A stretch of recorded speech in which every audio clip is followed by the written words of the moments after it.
Hi, my name is Obarb, and I'll be showing you how to rip a phone book in half. I got the instructions on how to do this off a YouTube video, linked down in the description. It's a little outdated though, and it doesn't go over an important part of the phone book ripping process. Now this is not a thick phone book. You can definitely get ones that are like twice as thick as this, but this is the only one we have, so this is what I'll show it on. So basically how you do it is you go in the middle, right?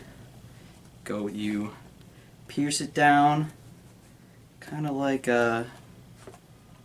so, and you can see the little air bubble there, the little pocket, right?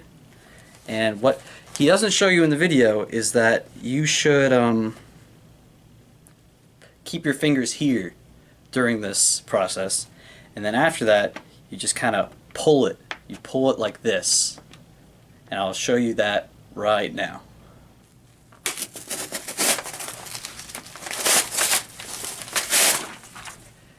And that's how you rip a phone book.